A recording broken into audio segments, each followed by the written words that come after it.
अस्सलाम वालेकुम जी। एडवोकेट बुरहान खान आपकी खिदमत में हाजिर है। उम्मीद करता हूँ तमाम मेंबर्स खैर वाफिय से होंगे। नाजरीन, आज हम डिस्कस करेंगे जो रिसेंटली हमने प्रिविलेज कम्युनिकेशन के बारे में ज़िक्र किया था। उसके हम कुछ सेक्शंस को, कुछ आर्टिकल्स को हमने पढ़ा था। आज जो रिमेनिंग आर्टिकल हैं 15 तक, उसको हम डिस्कस करेंगे कि कौन से ऑफिसेज़ हैं, कौन से बंदे हैं जिनको ये प्रिविलेज हासिल है कि अगर वो किसी फैक्ट्स के बारे में जानते हैं और वो केस कोर्ट में लगा हुआ है और एविडेंस उनके पास है, तो कौन से ऐसे लोग हैं जो इससे एग्जेम्प्टेड हैं कि उनको कंपेल नहीं किया जा सकता, उनको मजबूर नहीं किया जा सकता कि वो आके उस केस के मुतालिक, उस चीज़ के मुतालिक जो है वो कोर्ट में गवाही दें। आर्टिकल 7 है official communications. No public officer shall be compelled to disclose communications made to him in official confidence when he considered that the public interest would suffer by disclosure। कोई भी पब्लिक ऑफिसर है, being a public officer, उसको किसी भी तरह की कोई information मिली है तो वो डिस्क्लोज़ करने का पाबंद नहीं है। क्योंकि अगर वो इस तरह की कोई इन्फॉर्मेशन है उसको डिस्क्लोज़ करता है तो ये जो पार्टीज़ का जो इंटरेस्ट है वो उस इंटरेस्ट के ख़िलाफ़ होगा, इसलिए उसको जो है वो उसमें डिस्क्लोज़ करने के लिए उनको पाबंद नहीं किया जा सकता, उनको फोर्स नहीं किया जा सकता। In this article communication include communication concerning industrial और commercial activities carried on directly or indirectly by federal government or the provincial government or any statutory body or corporation or any company set up or controlled by the government के अंदर कोई भी सूबाई और वफाकी और जितने भी ज़ैली जो कॉरपोरेशंस और कंपनीज़ हैं, जितने भी अगर ऑफिशियल कैपेसिटी में उन्होंने कोई भी एक्ट किया है तो इन लोगों को जो है फोर्स नहीं कर सकते कि उसके मुताल्लिक जो है वो कोर्ट में आके गवाही दें। आर्टिकल 8 है information as to commission of an offence. अगर कहीं पे ऑफेंस कमिट होता है तो उसके मुताल्लिक जो है किन लोगों को फोर्स नहीं किया जा सकता कि वो आके वहाँ पे ये डिपोज करें। नो मजिस्ट्रेट और police officer shall be compelled to say whence he got information as to commission of an offence. No revenue officer shall be compelled when he got information as to the commission of an offence against the public revenue के मुतालिक जितने भी वहाँ पे मामलात हैं या जो भी हैं, तो इन लोगों को मजिस्ट्रेट को या पब्लिक ऑफिसर्स को जो है आप कंपेल नहीं कर सकते कि वो आके इस तरह की कोई इन्फॉर्मेशन जो है वो डिस्क्लोज करें।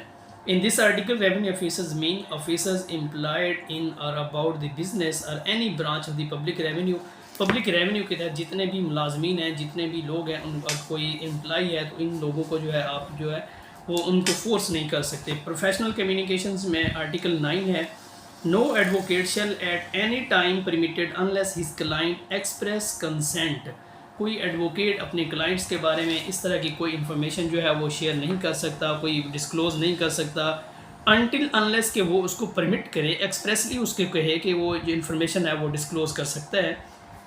To disclose any communication made to him in the course for the purpose of the employment of such advocate or by on behalf of his client or the state or the contents or the conditions any document which he has become acquainted in course for the purpose of his professional employment or the disclose given by him the client court for the purpose of the employment provided that article shall protect from disclosure। इस तरह की कोई भी अगर act है तो अगर article उसको प्रोटेक्ट करता है तो फिर उसको इस तरह की जो इन्फॉर्मेशन है वो उसको डिस्क्लोज कर सकता है। Any such communication made in furtherance of any illegal purpose, कोई इलीगल पर्पज़ के लिए अगर किसी तरह की कोई इन्फॉर्मेशन है तो उसको वो डिस्क्लोज कर सकता है। Any fact observed by an advocate in the course of his employment such showing that any crime fraud has been committed. अगर वो उस ट्रांजैक्शन से ये चीज़ सामने आती है कि किसी तरह का उसमें फ्रॉड इन्वॉल्व हुआ है या किसी तरह का उसमें कोई इलीगैलिटी या इस तरह की कोई भी उसमें पाया गया है तो वो उसको डिस्क्लोज कर सकता है। आर्टिकल 10 है article 9 apply to the interprets the provision of the article shall apply to the interprets and the clerks of the servants of the advocate. ये जो क्लर्क और सर्वेंट्स ऑफ द एडवोकेट हैं उन पे भी एप्लीकेबल होगी ये चीज़, उन पे भी ये एप्लीकेबल है कि वो उसको डिस्क्लोज़ करें या उसको डिस्क्लोज़ करने से मना करें या जिस तरह की भी कंडीशंस है। अगर एक्सप्रेसली क्लाइंट ने कहा हुआ है तो उसको डिस्क्लोज़ नहीं करेंगे, अगर उसने एक्सप्रेसली कहा हुआ है तो फिर उसको डिस्क्लोज़ करने में कोई इशू नहीं है।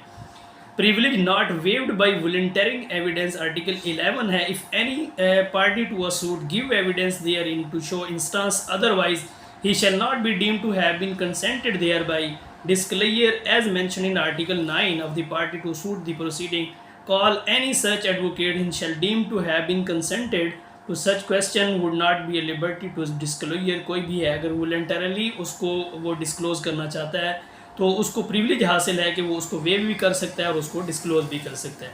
Confidential communication with legal advisers के साथ जो उसकी कॉन्फिडेंशियल कम्युनिकेशन है उसको वो कर सकता है. No one shall be compelled to disclose to court, tribunal or the authority exercising judicial or the quasi-judicial confidential communication which has taken place between him and illegal professional advisors could necessarily be known in order to explain him evidence which he has given but not others. अगर court उसको कहती है, court अगर वो ये समझता है कि इससे किसी भी तरह का कोई पब्लिक इंटरेस्ट जो है वो उससे रिलेटेड नहीं है या इस तरह की कोई अगर वो उसको करता है तो पब्लिक को और उसकी जो पार्टी टू प्रोसीडिंग है किसी को भी वो हार्म काज नहीं होगा तो वो उसको डिस्क्लोज कर सकता है.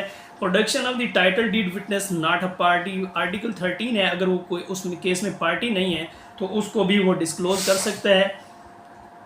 No witness who is not a party to a suit shall be compelled to produce his title deed and the property and the document by which he hold any property, pledgee or mortgagee, or document or the production of the might tend to incriminate him unless he agreed in writing to the produce them person seeking the production of such deeds and some through whom he claims.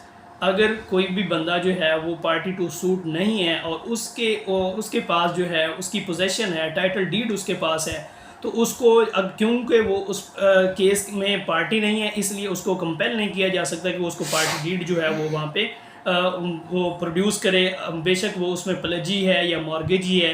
तो उस हवाले से अगर उसके पास किसी भी तरह की कोई डीड है तो उसको आप कंपेल नहीं कर सकते. आर्टिकल 14 है, production of the document which an other person having possession could refuse to produce. अगर किसी और के उसमें है उसके पास है तो वो उसको रिफ्यूज़ कर सकता है. No one shall be compelled to produce document in his possession which any other person who has entitled to refuse to produce if they were in possession unless such last mentioned person consent their production. अगर वो उसकी जिसके पास title deed है, जिस preceding section article में हमने पढ़ा कि अगर उसके पास है और वो फ्री उसके बाद उसको वॉलंटरली उसको डिस्क्लोज करना चाहता है, उसके बारे में एविडेंस देना चाहता है तो तब तो वो दे सकता है. अदरवाइज़ आप उनको कंपेल नहीं कर सकते कि जस्ट उसके पास है और आप उसको कंपेल करें, क्योंकि वो जो पार्टी में जो सूट में वो पार्टी नहीं है इसलिए उसको कंपेल नहीं करेंगे. Witness not excused from answering on ground that answers will criminate him.